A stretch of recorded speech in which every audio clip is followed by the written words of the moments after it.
Bonjour tout le monde, bienvenue à une autre émission du podcast de la Fondation Santé Outaouais. Le podcast, on se donne de multiples façons, comme on aime bien le dire bien souvent dans notre podcast. Bien heureux d'accueillir deux invités. J'ai rarement deux invités en studio, mais aujourd'hui, j'ai deux invités que je vais vous faire découvrir. Un beau projet qu'on travaille à la Fondation. Donc, sans plus tarder, on va se tutoyer, c'est correct. Émilie, Katia. On a eu une grosse journée aujourd'hui. On a fait une tournée des médias. Puis, je vais commencer par Émilie. C'est ce qu'on avait dit. On va passer à Katia en deuxième. Donc, Émilie, je dis pas ton nom de famille. Comme ça, je vais te laisser te présenter. Mais je pense que quand les gens vont entendre ton nom de famille, ils vont découvrir un peu qui est Émilie Janvier. Oui. Oui. Voilà. Ben, c'est ça. Émilie Janvier, c'est mon nom. Janvier, je dis tout le temps Janvier comme le mois. Comme le mois. Les gens se posent la question. Ou comme Marie-Ève, qui est ma sœur. Marie-Ève Janvier. Ouais, que les gens connaissent bien dans la région. Votre votre cercle familial, parce que je sais pas si tu as vu, dans la région, il y a beaucoup de fans de Salbarbe aussi. Ils sont venus au Festival des Montgolfières. Donc, ton beau-frère, en fait, Jean-François. Beau. Non, on est une famille qui avons grandi dans cet univers-là artistique, ce monde-là de musique. Moi aussi, j'ai suivi un peu les traces de ma sœur, inévitablement. Puis mon frère Louis-Philippe aussi, qui nous a quittés aujourd'hui. Oui. Qui jouait de la batterie aussi. Je savais bien à ses heures. Plus réalisateur. Il était un petit peu derrière la caméra aussi. Donc, j'ai vraiment grandi dans une belle famille musicale, tissée serrée aussi, avec tout ce qu'on a vécu. La maladie s'est invitée dans notre famille assez tôt. J'étais même pas au monde encore, en fait. Donc, c'est ça. C'est à partir de là. Puis quand tu dis tôt, justement, ton frère, Louis-Philippe, à un très jeune âge, a eu un premier cancer. C'est bien ça? Exactement. À l'âge de 9 mois, en 1986, son année de naissance. Donc, mes parents lui ont découvert une bosse dans le cou. Qui s'est avérée à être une tumeur, en fait. Une tumeur très virulente qui, selon les médecins, ne lui laissait aucune chance de survie. Donc, les médecins disaient à mes parents que ça serait pas possible de le sauver. Jusqu'à ce qu'il y ait un médecin qui décide de tenter le tout pour le tout, puis de l'opérer, puis d'essayer, ce qui a fonctionné. Donc, Louis-Philippe a été miraculé à ce moment-là, carrément. Puis, j'aime bien raconter l'histoire, mais je me permets de le faire parce qu'on a du temps, mais mes parents, à ce moment-là, moi, je suis pas au monde encore. Je suis plus Tu n'es pas encore de ce monde, c'est ça? Ouais. Puis, mes parents s'étaient dit que si Louis-Philippe guérissait puis il passait à travers tout ça, il y aurait un autre enfant. Oh. Là, je suis née de là, moi, dans le fond, de cette belle image-là que mon frère m'a laissé cette chance-là, finalement, tu sais. Fait que c'est ça. Fait que mon frère est un miraculé à ce moment-là. Il guérit officiellement à l'âge de 5 ans. Okay. Donc, en rémission tout ce temps-là, il y a eu des rechutes, il y a eu des traitements, par-dessus traitements. Il a fini par guérir de ça et a vécu 26 années qu'il était pas censé vivre, entre guillemets, parce que... Chaque année est un cadeau. Exactement. Puis il les a vécus de façon extraordinaire, avec une grandeur d'âme. Il était plus grand que nature. Il comprenait des choses que nous, on comprenait pas. Puis aujourd'hui, je comprends des choses que lui comprenait déjà à cet âge-là. Donc, je pense qu'il, c'est ça. Il y avait une vieille âme. Il y avait les pieds sur terre. Peut-être parce qu'il avait tout traversé aussi, étant plus jeune. Et la Fondation Louis-Philippe Janvier a vu le jour alors qu'il était un petit bébé. Mes parents ont voulu mettre ça sur pied pour aider, en fait, les enfants malades à ce moment-là. C'est comme si nous, on vient de Roxton Pond, un petit village qui est à côté de Granby. Puis dans le village, ça chantait, puis notre famille était toute là. Puis là, ça s'est rassemblé, ça a créé comme une chorale. Et ma mère en était la directrice, puis mon père, il chantait, puis ma sœur chantait, mon frère était là aussi, alors qu'il était... on voit des vidéos de la chorale, mon frère a le coco, pas de cheveux, puis il danse, puis il est en plein de traitements de chimie. Voyons donc. Puis il fait les spectacles, puis c'est cute au bout, tu sais, puis moi, je suis dans le ventre de ma mère à ce moment-là. Alors, Ça a parti de là, la Fondation Louis-Philippe Janvier. Ça part d'une gang, d'un village tissé serré qui voulait aider à leur façon les autres enfants malades aussi. Donc, c'est de là qu'on est parti en donnant à d'autres fondations. On a donné à Lucan, à la Fondation Charles Bruno aussi, avec Pierre Bruno qui était présent lors des spectacles de cette chorale-là qui s'appelle aujourd'hui Musicophonie, qui existe encore. D'ailleurs, ton papa, Benoît, m'a invité à l'automne dernier, puis je savais pas à quoi m'attendre, là. Je suis descendu à Granby avec ma conjointe. Ma belle-mère m'accompagnait. Ton père m'avait dit, écoute, j'ai 4 billets pour toi. Viens voir. Je connaissais à peine la fondation. En fait, pour être sincère, ton père s'est pas présenté comme étant Benoît Janvier, le papa d'Émilie de Marie-Ève Janvier. Puis je trouvais l'histoire de ton frère qu'il m'avait raconté tellement touchant puis tellement inspirant. Puis je dis ben wow, tu sais, on va parler de ce que vous faites, là, qui était aussi je vais pas voler tout de suite le punch, mais je trouvais ça vraiment intéressant. Mais quand je suis allé voir ce spectacle-là, c'est ta mère, c'est toi qui animais de un avec Alex Perron, vous avez fait un travail formidable. Oui. Là, je me dis, wow, c'est quoi cette affaire-là? Et je suis assis dans mon fauteuil dans cette salle-là, Granby, qui est bondée, là. Oui. Il y avait pas une place vacante. Et là, je sens qu'il y a une communauté qui connaît ça depuis des années et vous avez fait un spectacle, oh mon Dieu, mais tellement touchant. Puis, je pense que c'est comme une grande famille, là, qui a donné un âme à ce que Louis-Philippe, ta famille, ont mis en place. Puis il faut savoir que dans cette chorale-là, qui existe depuis maintenant 35 ans, il y a des originaux du début, là. Qui sont là depuis voyons donc. Louis-Philippe aussi, parce que Louis-Philippe était l'animateur de ces spectacles-là. Puis mon frère était un gars vraiment timide. Quand on le rencontrait, il était très réservé, très introverti. Mais quand il était sur une scène, par exemple... C'était un autre personnage? Ah ouais, hein? Il était drôle. Oh. Il était reconnu pour... Tu sais, à l'école, là, il animait tous les galas, tous les trucs d'école, pas possible. Il était investi, il était impliqué. Puis à Musicophonie, c'était lui qui faisait les animations avec un humour, un pince sans rire, un humour très modeste et humble, mais qui faisait vraiment toute la différence dans ces spectacles-là. Oh. Il était vraiment... le cœur de la fondation, le cœur de Musicophonie. Puis ces gens-là, dans cette chorale-là aujourd'hui, ben ils connaissaient Louis-Philippe. Puis c'est ça qui est important à la fondation pour nous, c'est de faire connaître c'était qui Louis-Philippe. C'était qui. Bravo, parce on va en parler dans un instant, mais on va parler aussi de le legs que ton frère et sa fondation a maintenant donné, puis pas juste dans votre petit village très proche de Granby, mais vraiment à l'ensemble de plusieurs régions maintenant. Je vais venir à toi, Katia Charon, ça va bien? Oui. Oui? T'as-tu aimé ta journée des médias? C'est une première un peu de faire découvrir les médias aujourd'hui. Oui, j'ai aimé ça. T'aimais ça? Donc, ma première question à toi est, t'es qui, Katia? Je m'appelle Katia Charon. Oui. J'ai 19 ans. 19 ans. J'ai un fils. T'es une jeune maman? Wow! Ouais. Puis j'ai su comprendre que t'es un bon fils qui fait ses nuits. Je suis jaloux. Moi, j'ai 5 enfants. Il n'y en a pas un qui a fait ses nuits. Comment il s'appelle ton fils? Léo. Léo. Ouais. Excellent. T'es natif de la région? Oui, je viens de Couillon. Dans la belle région du Pontiac. Ouais. Couillon? Comme le village de Couillon? Ouais. Où est-ce que le traversier, c'est ça? Ouais. Ouais. Puis on a déménagé, ça fait comme 1 an ici. OK. Ouais. T'as une famille dans la région?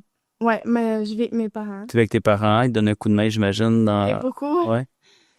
Puis, tu as présentement un défi en avant de toi. Hein? Tu as eu un diagnostic, c'est bien ça? Oui, un cancer de lymphome Hodgkin. Lymphome d'Hodgkin. Ouais. Présentement, tu es suivi à Gatineau? Ouais. Au centre de cancérologie, c'est ça? OK. Puis comment ça va, ce parcours-là, présentement? Ça fait-tu longtemps que tu as eu ton diagnostic? C'était quand à peu près? Ça fait 2 mois au moins. OK, c'est quand même récent. Je suis sur mon 2e mois. Bientôt, le 12, je vais à Montréal voir si combien de temps que je continue la chimio, voir si j'ai besoin de faire la radio. Espérons pas. Puis là, tu sais, j'écoute ça, Katia, t'as 19 ans, là. Toi, est-ce que t'avais des symptômes il y a longtemps? Est-ce que tu sentais qu'il y avait quelque chose pour qu'on puisse, tu sais, faire un peu enquêter? Comment ça l'a un peu apparu, les symptômes, dans ton cas, au niveau de ton cancer? La fatigue, j'avais beaucoup ça. J'avais des bosses dans mon cou. Ça fait 1 ou 2 ans, 2 ans au moins, que je savais que j'avais le cancer sans le savoir. T'avais un feeling, genre, où tu disais quelque chose allait J'avais pas? un petit feeling OK. quelque chose de wrong. Je parlais à mon docteur, mais il faisait rien. Il me disait que c'est mes glands et... T'es quand même jeune aussi pour Ouais. développer un cancer, ouais. Puis, ouais.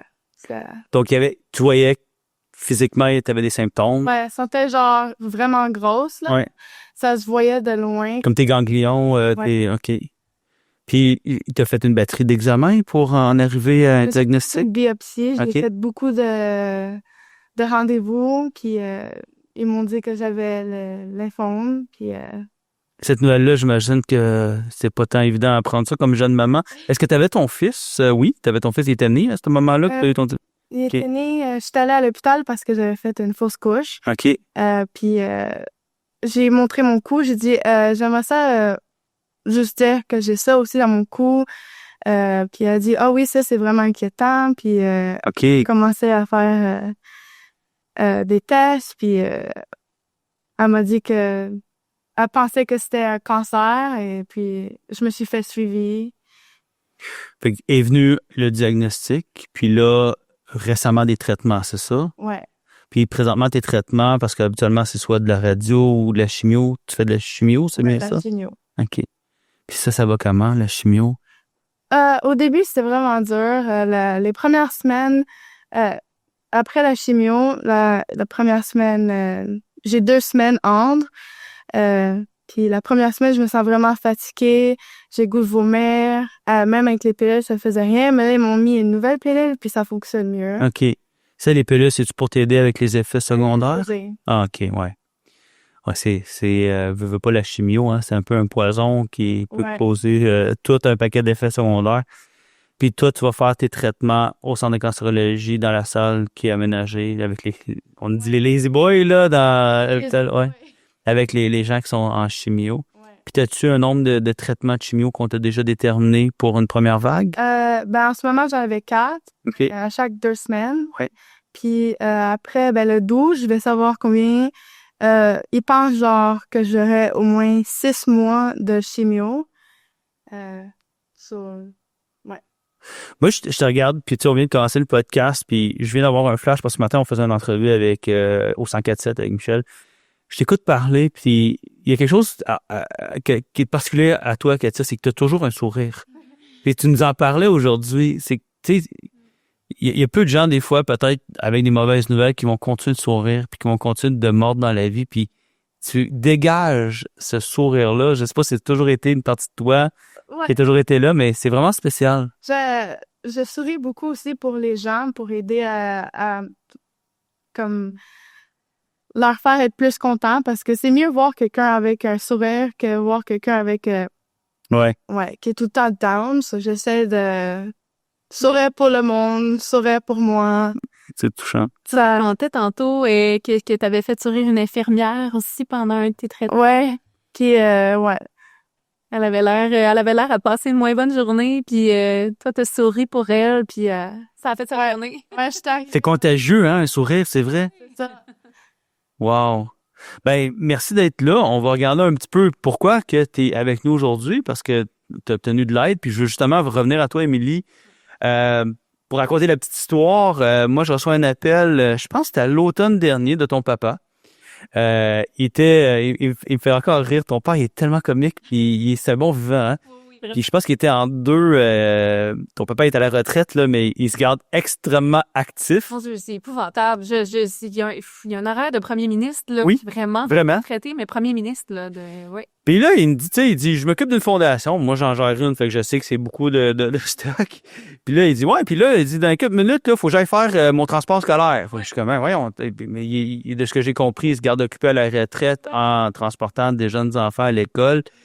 Donc, ça roule, mais il vient me toucher droit au cœur en me disant, écoute, Jean, il m'explique la mission. Puis je vais t'essayer un peu de nous l'expliquer, parce que je pense que c'est la meilleure personne pour nous expliquer aujourd'hui au podcast. Parce que Louis-Philippe, tu l'as dit un peu en introduction, en tant que président de cette fondation-là, pendant plusieurs années, vous avez aidé les enfants, le camp, Charles Bruno, etc. Mais Louis-Philippe avait un vœu bien particulier, puis c'est un peu une restructuration, une redéfinition de votre mission qui est là aujourd'hui, puis je te laisse nous parler de tout ça. Exactement. Ce qui est vraiment... je cherche le bon mot. C'est pas Ce qui est vraiment spécial, c'est que Louis-Philippe, avant même de retomber malade à 26 ans, il y avait des projets toujours dans sa tête. Pour lui, c'était une mine de projets, mon frère. Et il y avait ce projet-là de changer un petit peu la direction de la fondation pour pouvoir aider directement les gens qui en avaient besoin. Alors, il a compris que les jeunes adultes atteints de cancer avaient des besoins. Puis à ce moment-là, il y avait Il y avait 20 d'années. 4-25. Il était vraiment dans la tranche. Ouais, ça m'a trompé. Ouais. Il était vraiment dans cette tranche-là. Il était toujours très investi, en fait, dans sa fondation, toujours à chercher des nouvelles idées pour la faire fleurir. Et il avait compris qu'il y avait une tranche d'âge qui tombait entre deux chaises dans le système de la santé, qui était laissée à eux-mêmes, qui avait des besoins différents des adultes plus matures qui étaient malades, qui avaient un cancer aussi. Et il y avait des plans pour sa fondation. Il voulait rediriger les dons vers ces jeunes adultes-là, en les aidant vraiment directement, en leur donnant un montant d'argent dans leur compte de banque. Écoute, il y a quelqu'un qui me faisait le même commentaire, le commentaire que toi, tu m'as dit récemment. Je l'entends beaucoup, ce commentaire-là, parce que tu parles d'un groupe qui est, à mes yeux, souvent oublié. Tu sais, Katia, tu fais partie d'une tranche d'âge, justement, puis, tu sais, la maladie, elle a pas vraiment de barème d'âge. Tu sais, elle touche tout le monde, mais on oublie qu'il y a une catégorie de gens, ton frère l'avait probablement mieux compris que quiconque à cette époque-là. Ils ont pas les mêmes défis en avant d'eux. Je t'écoute parler. T'as un jeune bébé de 7-8 mois? 9 mois déjà. Comme papa, comme maman, j'imagine Émilie aussi, on peut comprendre le défi de aussi s'occuper. On a des responsabilités de parents, des responsabilités financières. Oui. Puis je dis pas que c'est mieux d'avoir un cancer à n'importe quel autre âge, mais il y a quand même des défis qui viennent à un jeune âge. Puis ça, je pense que ton frère l'avait capturé. Totalement. Ces défis-là, on se prépare pas à ça quand on est des jeunes parents, des jeunes adultes qui ont tout à construire, en fait, dans la vie. Une carrière, etc., là, ouais. Ah, puis, je veux dire, on commence à s'endetter. Oui. Puis on pense pas nécessairement à s'acheter une assurance vie à 19 ans, là. Oh, mon dos, ah non, c'est vrai. La dernière chose, c'est la dernière chose à laquelle on pense. Ouais. Que, effectivement, puis dans les enfants, les enfants malades, jusqu'à 18 ans, sont vraiment dans la ouate. Quand ils sont malades, puis tant mieux. Oui. Parce que c'est ça. C'est vrai. Un enfant malade, ça devrait pas exister. Je veux dire, la maladie ne devrait pas exister du tout, mais encore moins, tu sais, je veux dire, les enfants, c'est tellement précieux. Un enfant, c'est tellement vulnérable, on ne peut pas qu'il soit malade. Oui. Alors, le système fait en sorte qu'il les prend, ils les prennent tous puis ils les mettent dans la ouate avec Sainte-Justine, avec les beaux établissements qui prennent soin de nos enfants, c'est merveilleux. Par contre, à 18 ans, c'est une autre chose, c'est d'autres choses. On rentre dans un autre système. Les jeunes adultes sont plus laissés à eux-mêmes. Ouais. C'est comme... Mais ils sont pas immunisés à la maladie, ils sont pas... ouais. D'autant plus que il y a vraiment des statistiques qui existent qui sont vraiment sorties du fait que du pourcentage d'enfants malades qui guérissent, il y a un gros pourcentage de ça qui vont vivre des récidives, d'autres types de maladies à l'âge adulte. Ouais. Ce qui est arrivé avec mon frère d'ailleurs, ouais. Effectivement. Donc ça, on n'y pense pas. Puis même Pierre Bruno a sonné le cri d'alarme de ça aussi. Je t'écoute, puis je me souviens dans nos premières semaines de travail avec votre fondation, vous m'aviez demandé d'obtenir les statistiques des 18-35 ans. Ouais.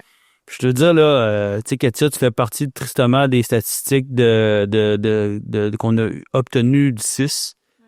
Moi, ça m'a jeté en bas de ma chaise. Ouais. De voir le nombre de jeunes, vous êtes jeunes, là, moi, je suis plus de votre âge, là, j'aimerais bien encore avoir en bas de 35 ans, là. Mais il y en a beaucoup. Tristement, il y en a beaucoup de patients. Puis je sais pas si tu côtoies des jeunes de ton âge au centre de cancérologie, mais t'es vraiment pas la seule. Mais quand on pense peut-être dans l'imaginaire de la maladie, je sais pas pourquoi, on s'imagine peut-être des gens plus âgés, des gens qui, tu sais, ont fumé toute leur vie, tu sais, un peu l'image qu'on se fait typique, mais non. Il y a des jeunes de 18-35 ans dans la fleur de l'âge de parfaite santé. Avant qu'il arrive quoi que ce soit. J'ai reçu au podcast un bon ami de la fondation qui s'appelle Olivier Duhem. Olivier, c'est un athlète, là. Okay? Il a fait Québec-Gatineau à la course. Il a couru cette distance-là. Il a fait des Ironman, tout. Ouais. Puis il y a eu un cancer très agressif qui est en rémission aujourd'hui. Mais oui, ça touche les jeunes. Puis je pense que c'est important. Puis ton frère, qui disait tantôt, il y avait plein de projets, mais était aussi probablement visionnaire. Ouais. Donc, vous avez réorienté pour aider cette clientèle-là. Puis de quelle façon que ça prend forme, justement, cette aide-là? En fait, c'est ça. On s'est posé la question comment on atteint directement ces jeunes-là qui ont des besoins financiers X. Bref, on s'est posé la question, puis on a fait un espèce de projet. Notre premier projet était d'instaurer un fonds distinct Louis-Philippe Janvier à la fondation de l'hôpital de Granby. Qui était dans votre patelin. Ben oui. C'était une histoire de famille, la fondation Louis-Philippe Janvier. C'est vraiment ça. Puis à Granby, tout le monde connaissait Louis-Philippe. Puis on a essayé ça de cette façon-là, en créant un fonds, le fonds distinct Louis-Philippe Janvier, en partenariat avec la fondation de l'hôpital de Granby. Parce que c'est vous, en fait, qui avez ce contact-là avec le personnel soignant, le personnel de la santé. Les relations sont établies. Ont le contact avec ces jeunes-là, avec ces patients-là qui ont des besoins. Donc, puis à Granby, ça a super bien marché, en fait. Ce fonds-là, aujourd'hui, est vraiment en santé. Il s'autosuffit lui-même de par la communauté qui y contribue. Alors, on a vu que ça fonctionnait bien. Le projet pilote a bien fonctionné. Vraiment bien. Alors, on a instauré d'autres fonds. On a commencé à s'établir un petit peu partout. C'est notre but, en fait. C'est ça qu'on veut. On a ouvert un fonds à Saint-Jean-sur-Richelieu par la suite, en 2023. Dans la même année, on a ouvert Chicoutimi, aussi à l'hôpital de Chicoutimi, à Saint-Hyacinthe, Fondation Honoré Mercier, toujours en partenariat avec les fondations des hôpitaux. Et là, récemment, on s'est dit, on pourrait ouvrir un 5e fonds. On reçoit des beaux dons. On veut les redistribuer aux jeunes patients. On a cogné à la porte de l'Outaouais, à votre fondation, Fondation Santé Outaouais, pourquoi? Parce qu'on cherchait à s'éloigner encore un peu. On voulait aller en région. Et on a compris qu'en Outaouais, il y avait beaucoup de monde. Puis que c'était une communauté qui était tissée serrée, une belle communauté. Puis on a pris, c'était un coup de hasard, oui, mais mon Dieu que c'était un beau coup de hasard. Là. On a bien tombé parce qu'on vous a appelé, puis ça, vous nous avez. Ça s'est fait très rapidement aussi. Vous avez aussi contribué, il faut le mentionner, un don quand même, un premier don, 25 000 $ que vous nous avez versé. Puis nous, on a immédiatement mis les choses en branle. Je vais t'essayer de nous expliquer parce qu'encore là, t'es la meilleure personne en studio aujourd'hui. Le fonctionnement, donc quand quelqu'un a besoin d'aide, de quelle façon qu'on peut aider justement quelqu'un, puis on pourra revenir à toi, Katia, après pour voir comment toi, ça t'a justement aidé d'avoir cet appui-là. En fait, la clé, c'est vraiment le personnel soignant. Donc, c'est pour ça aussi qu'avec vous, nous, ça nous permet de rencontrer ces gens-là, puis de passer le mot, puis de leur dire, si jamais vous voyez que vous avez des patients, des jeunes patients qui auraient besoin d'aide, qui auraient un besoin financier, et des travailleurs sociaux aussi qui s'occupent de ces patients-là, qui pourraient voir ce besoin-là. Donc, c'est vraiment eux le noyau qui vont aller chercher, qui vont pouvoir offrir à ces patients-là cette aide-là. Donc, ça passe par eux, par un formulaire à remplir par le patient qui est assez basique. Qui est très simple, oui. On ne demande pas des rapports d'impôts puis des cotisations. On veut pas aller là, on n'a pas besoin de savoir ça. Parce que quand souvent un patient présente une demande ou qu'il y a une demande qui arrive, c'est parce que le besoin est là. Oui. Fait qu'on se pose pas plus de questions que ça. Par protocole, c'est sûr qu'il y a un petit formulaire à remplir qui peut être rempli avec l'infirmière pivot, qui peut être rempli avec le travailleur social. Puis après, ce formulaire-là est acheminé à vous, à la Fondation Santé Outaouais, aux fondations des hôpitaux qui gèrent le fonds Louis-Philippe Janvier, qui ensuite qui redistribue cet argent-là. Puis comme mon père dit si bien, pour nous, l'important, c'est la rapidité. Oui. La rapidité on veut pas que le patient attende son montant d'argent pendant 4 mois. Exactement. C'est là qu'il en a besoin. C'est maintenant. Fait que ça, c'est vraiment un critère super important pour nous. Là, on a la chance d'avoir quelqu'un qui a vécu tout ça. Ma première question pour toi, Katia, comment t'as entendu parler du fonds de Louis-Philippe? J'étais en train de faire ma chimio. Oui. Puis mon infirmière est venue me voir. Ton infirmière pivot, justement, oui. Elle est venue me voir, puis elle m'a demandé si, parce que je faisais déjà d'autres sortes de demandes. Puis elle est venue me voir, puis elle m'a dit, moi, je suis capable de t'aider, je peux faire une demande à ça, là. Au fond, oui. Non. Mais puis j'ai dit oui, ça serait très bon pour moi, puis elle l'a fait, puis Moi, je me souviens, on parle d'infirmière pivot, puis je vais juste l'expliquer parce que souvent, on a un jargon en santé, puis on sait de quoi on parle, mais c'est quoi une infirmière pivot? C'est vraiment important. quand on est suivi en cancéro, on a une infirmière qui nous accompagne tout au long de notre processus, qui est là à répondre à toutes les questions inimaginables qu'on va vivre sur ce parcours-là, mais qui est aussi un peu le point d'ancrage avec le centre de cancérologie. On assigne à tous nos patients une infirmière pivot. Je me souviens encore, c'est une rencontre en Teams là, que j'avais avec les infirmières pivot. Je voulais leur présenter le fond. J'ai une bonne idée c'est qui ton infirmière pivot, malgré qu'on garde ça confidentiel, là, mais le sourire, le bonheur, quand j'ai annoncé, il y en a une vingtaine ou 6 d'infirmières pivot, qu'il y avait maintenant le fonds Louis-Philippe Janvier avec 25 000 $. Puis concrètement, ce que ça veut dire, c'est que quelqu'un comme toi qui a besoin d'une aide financière peut appliquer jusqu'à 2 fois par année, puis peut recevoir 1 000 $ chaque fois pour aider. Puis justement, tu parlais de rapidité d'action. Ben nous, je pense que tu prends témoigner, là, c'est déposé dans le compte bancaire rapidement, directement par la Fondation. C'est de le rendre là pour toi. C'est quoi l'impact que ça a eu pour toi, Katia, de recevoir une aide financière comme ça? Ça m'a enlevé le stress que j'avais sur le dos. Ouais, hein? J'avais mon argent, mais ça m'a aidé à payer mon loyer. Ça m'a aidé un peu aussi à me gâter. Je me suis acheté une perruque. Ah, ben tu dis gâter, moi je me disais quelque chose, mais une perruque, c'est pas... OK, mais ça te gâte, si je comprends, mais mon dos, ça me touche d'entendre ça, tu sais, je veux dire, c'est tellement utile pour toi dans ce que tu vis présentement. Ouais. Wow. Avoir rasé mes cheveux parce que je me suis fait dire que j'allais les perdre. Ouais. Une perruque, pour moi, ça... Ouais. C'est quelque chose d'important. Hein? Ouais, je pense que de se gâter, tu sais, t'as dit ça tantôt aujourd'hui, puis je fais waouh, je suis tellement contente que t'aies dit ça parce que, tu sais, oui, payer les factures, payer le loyer, on entend ça, oui, mais tu sais, il y en a qui veulent juste avoir un petit répit tu sais, excuse-moi, justement une perruque pour ça. Ouais. Une aide psychologique aussi. Oui. Il y a déjà une patiente qui nous a appelé à la Fondation pour nous dire qu'on a besoin de sous. Ouais. J'ai besoin d'une aide psychologique. Je comprends. Puis nous, à la Fondation, on avait une ressource, une dame à qui on a demandé, quelqu'un qui accompagne, qui fait de l'accompagnement. Elle a fait un Zoom avec cette patiente-là parce qu'elle était pas du tout dans la même région, mais ça l'a aidé. Ça lui a permis de parler un peu puis de se vider le cœur, tu sais. Wow. Moi, je veux dire, c'est un cadeau que vous nous avez fait à la région de l'Outaouais, la Fondation Louis-Philippe Janvier. Tu sais, j'en reviens pas comment c'est plaisant. Puis aujourd'hui, on a fait une tournée média, on en profite pour enregistrer un podcast. Puis le message, j'aimerais ça lancer, c'est que oui, vous avez investi, mais moi, j'ai pris un engagement quand même avec notre fondation puis votre famille, c'est de le faire vivre, ce fonds-là. Parce que je suis convaincu que, Katia, il y a beaucoup de gens, à cause des statistiques, tristement, dans ta situation.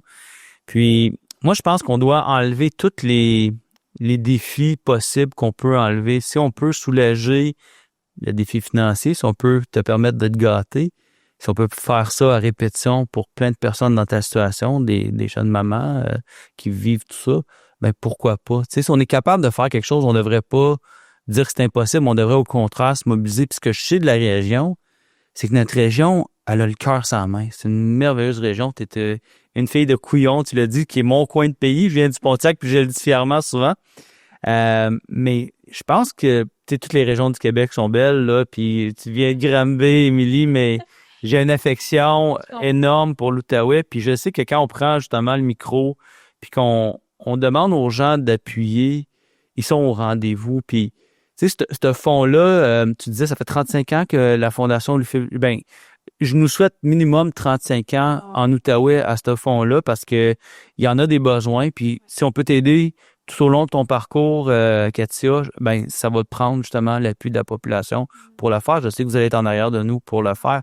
Juste montrer, prendre 2 minutes pour les gens qui nous écoutent. J'ai ton super beau site de la Fondation Louis-Philippe Janvier. Si les gens veulent voir ce que vous faites, il est vraiment bien construit. Ouais. Vous pouvez aller faire un don aussi là à la Fondation Louis-Philippe Janvier. On voit vos événements. Tu m'as parlé de plusieurs événements qui sont qui vont se dérouler même dans les prochaines semaines. Donc, vraiment intéressant si les gens sont curieux.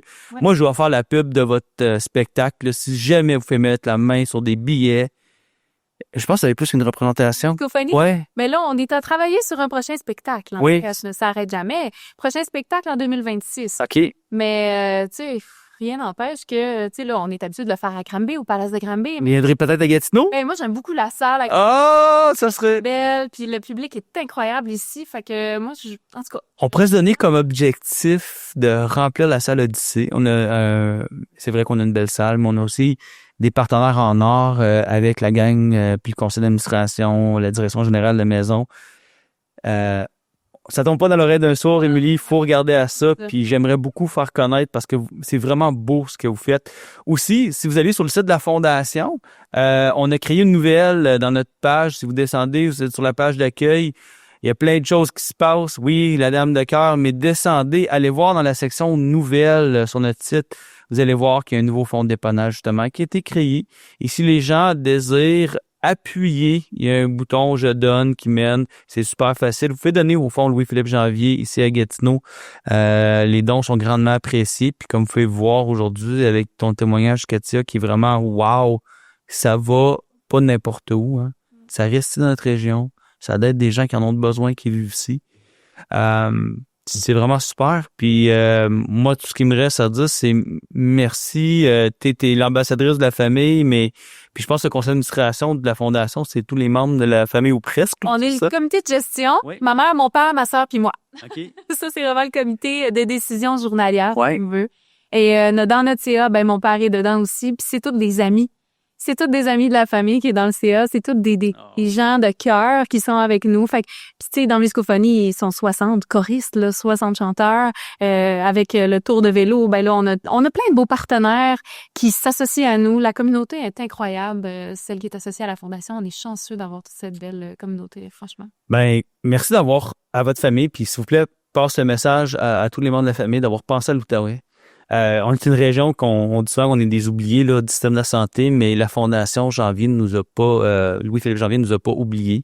Vous avez pensé à nous, vous avez pensé aux besoins de notre communauté.